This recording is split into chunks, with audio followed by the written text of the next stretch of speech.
the all-merciful, the all-compassionate. Good time, ladies and gentlemen. At the beginning of my speaking, I want to express my warm appreciation from the host and all people who has a role in performing this conference. Thank you very much. As the chairman said, I'm the presenter, but I prepared this presentation with the cooperation of my dear colleague, Mr. Maki Zadeh. I was not alone. It was correct. As you know, this is the second IORA meeting of experts on, about maritime safety and security. Today, in these 15 minutes, I want to speak about threats, challenges, and risks in the Indian Ocean. All of you know the bold and important role of Indian Ocean in world trade. And you know that the great tonnage of energies and fuels pass through this ocean. But unfortunately, we have some risks here. Indian Ocean somehow is a high-risk area, and we should do some actions for decreasing the risk and enhancing the security.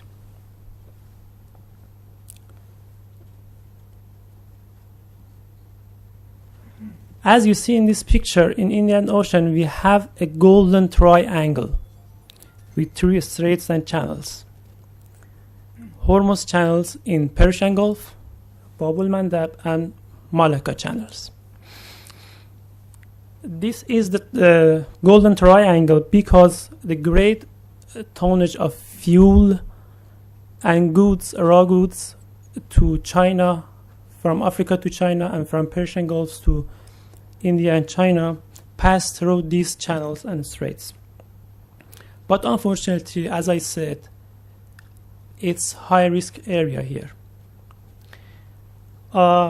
Even the Islamic Republic of Iran made a film for this golden triangle, as the name was 10 Degrees Latitude.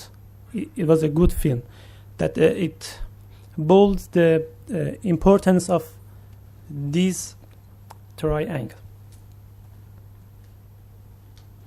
What risks and challenges in Indian Ocean?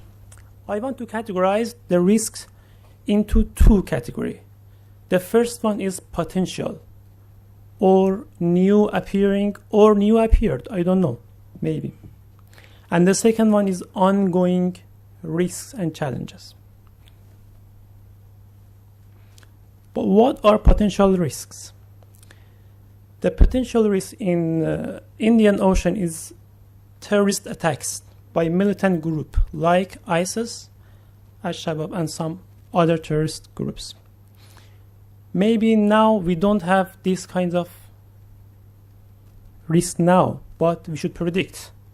Maybe in near future we have this risk, and it's very important to think about it. The goal of terrorist groups is only destroying. Maybe they don't want money, only destroying. So the work is easier for them.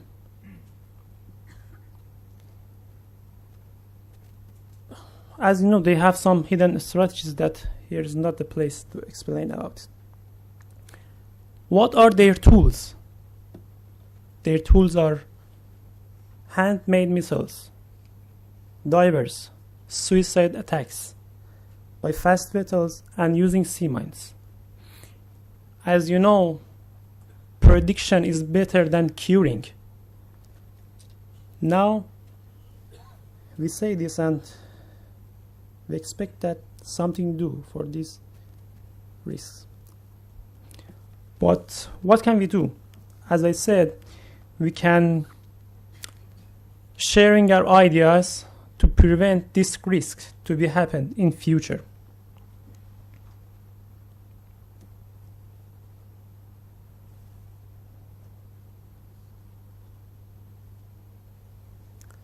We have some ongoing risks and challenges that I only said the most important one. We have, yes, smuggling, gun ongoing, and some others, but we have piracy risks and armed robbery in Indian Ocean, that the goal is gaining money and goods.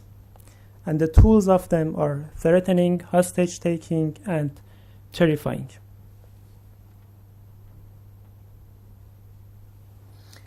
As you see in this picture, the declining impact of piracy on maritime transport in the Indian Ocean, a statistical analysis of 5-year vessel tracking data.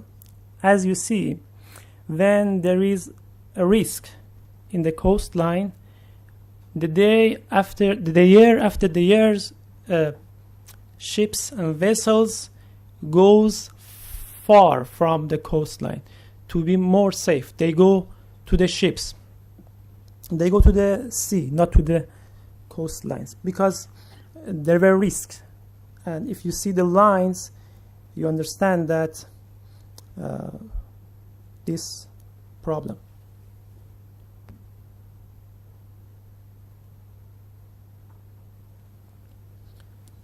Now I want to speak about the cybersecurity. What is cybersecurity? I think the most and the first problem about cybersecurity is that there is no comprehensive risk assessment about cyber risks on board. Because cyber evolves and changes very fast and quickly, and we should be aware about it. Shipping and communication navigation can be damaged by cyber risks. We have to manage our technology on board. There is something that we can do. We can put passwords.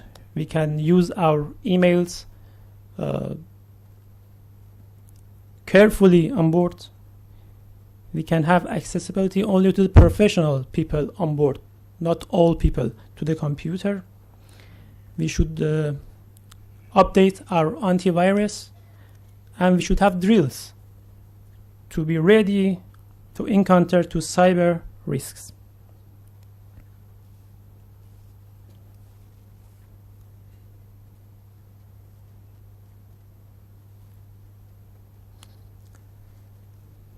Iran has some measures taken by itself to enhance security in Indian Ocean.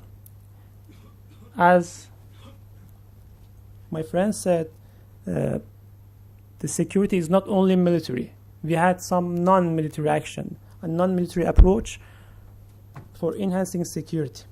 One of them is drills. Every year we have some drills about piracy and security problems in our ports, and it helps us to promote our security situation. We take part in different seminars and conferences, and this is good for sharing ideas. We teach to our seafarers to be careful about risks and challenges in all over the world, not only in Indian Ocean, but in Indian Ocean too.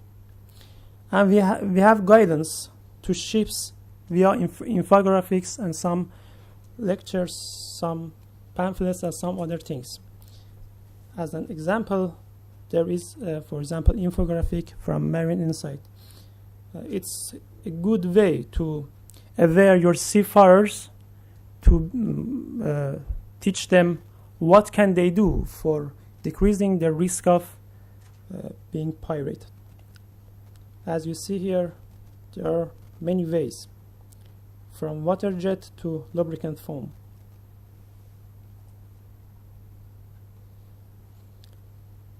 But we have another approach too, military approach. Non-military is complementary of military approach in Indian Ocean. Our approach is in line with Resolution 1838, 1846 of the United Nations, and even SUA, Suppression Against Unlawful Acts. We have warships, and as Iranian Navy commander, 3 months ago, we expressed that we sent 52 warships to the oceans, and we have escorted 4,000 vessels and ships in the seas. It's a great number. And each ship has a distress, we help. And as you know, actions speak louder than words, and we act.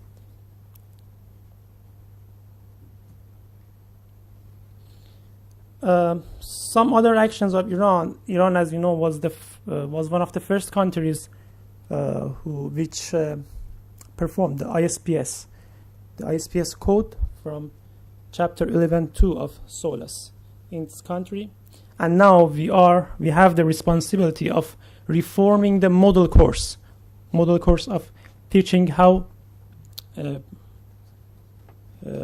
ships and maritime officers can enhance their security, how we can teach them. And now we are doing that. We are reforming the model course because the IMO give this responsibility to Iran. And even Iran is a victim of piracy, like victim of terrorism.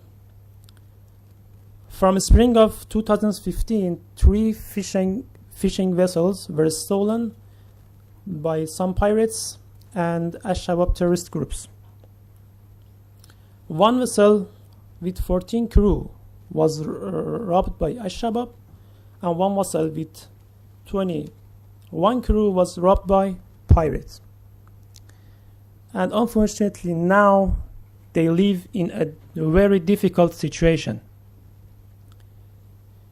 1 vessel was released by itself.